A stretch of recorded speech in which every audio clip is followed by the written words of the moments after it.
I'm Ashtalakshmi, Assistant Professor of English at Law College, Madurai. In this video, we are going to see about the myth of Sisyphus by Albert Camus.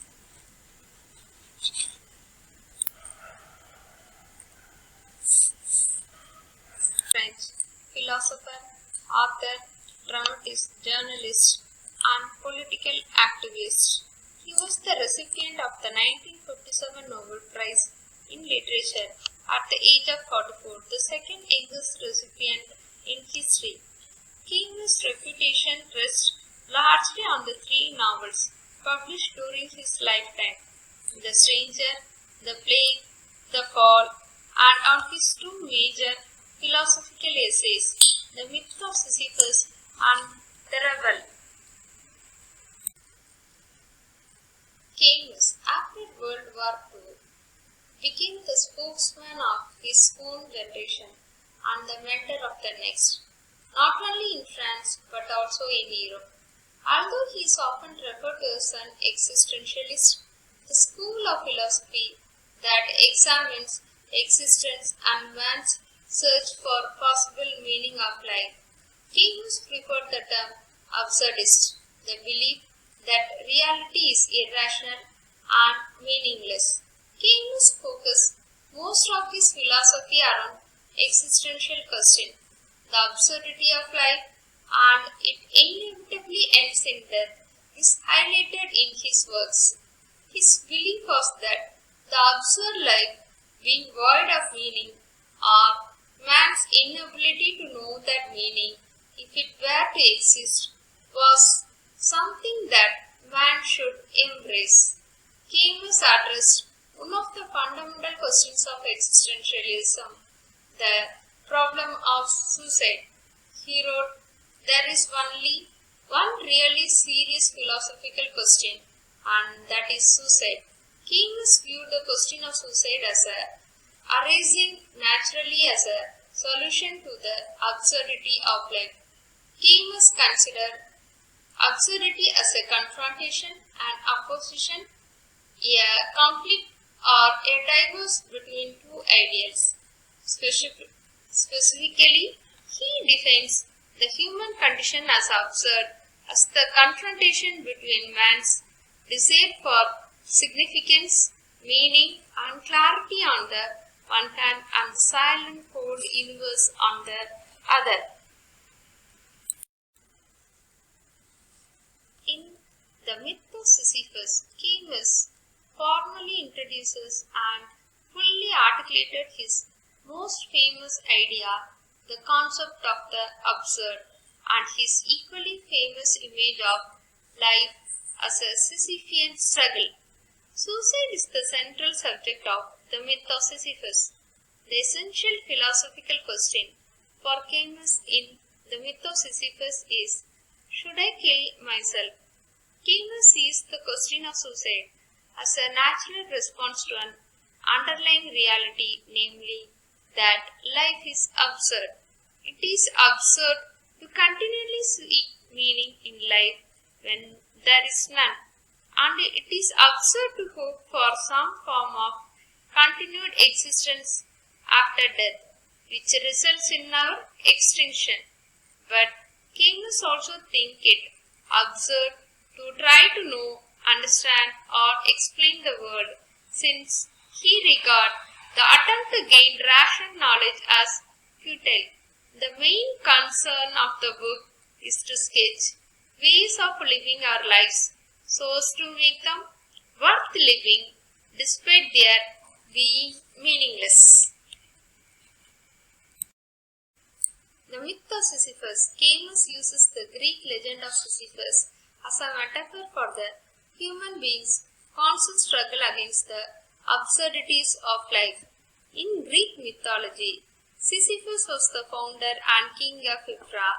Hades punished him for cheating death twice by forcing him to roll an immense boulder up a hill, only for it to roll back down every time it neared the top, repeating this action for eternity. The gods perceived that an eternity of futile labor was a hideous punishment. Sisyphus' tragic fate is seen as one to rejoice at by Camus, since his theory of absurdism advocates the acceptance of human absurdity and seeking contentment in that acceptance. There are number of stories that explains how Sisyphus came to earn his punishment in the underworld. According to one story, Zeus carried off Aegina, a mortal woman who was the daughter of Sisyphus. Sisyphus witnessed the kidnapping in his home city of Corinth. Sisyphus agreed to inform Sisyphus as to who had kidnapped Aegina if Sisyphus would give the citadel at Corinth a fresh water spring. In making this deal and bearing witness against Zeus, Sisyphus earned the wrath of the gods while earning earthly wealth and happiness to himself and his people. Zeus was not too happy about Sisyphus, so he struck Sisyphus down with a thunderbolt. Transported to the underworld, Sisyphus was condemned to roll a boulder up a hill for all eternity.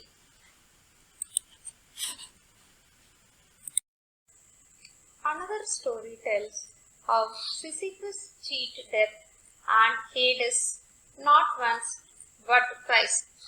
In the first story, the Camus, after dying and descending into underworld, managed to capture Thanatos, the personification of death, chain him up so that no humans died thereafter. Only the intervention of Ares resolved the crisis and death was free to pursue his natural work. In another story, after dying for the second time and once again finding himself in the underworld, Sisyphus told his wife not to offer any of the traditional burial rites when he died. When he arrived in the underworld, he complained to Hades that his wife had not observed these rites and was granted permission to return to earth to chastise her. Once granted this second leash on life, Sisyphus refused to return to the underworld and lived to a ripe old age before returning to the underworld a second time to endure the eternal punishment.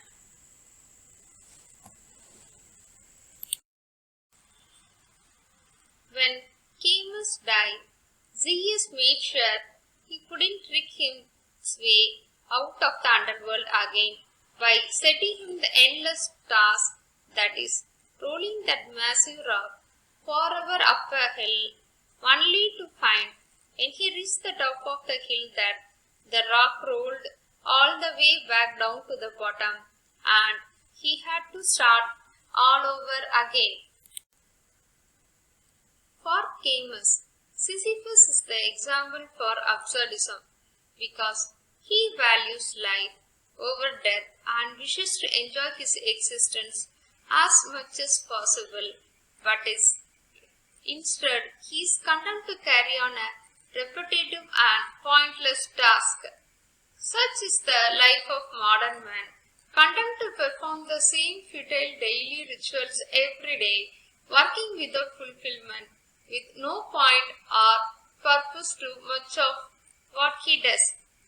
For Camus, when Sisyphus sees the stone rolling back down the hill and has to march back down after it, knowing he will have to begin the same process all over again, Camus suggests that Sisyphus would come to realize the absurd truth of his plight.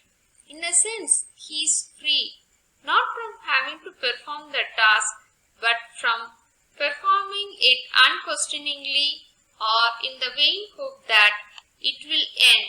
He has liberated his own mind by confronting the absurdity of his situation.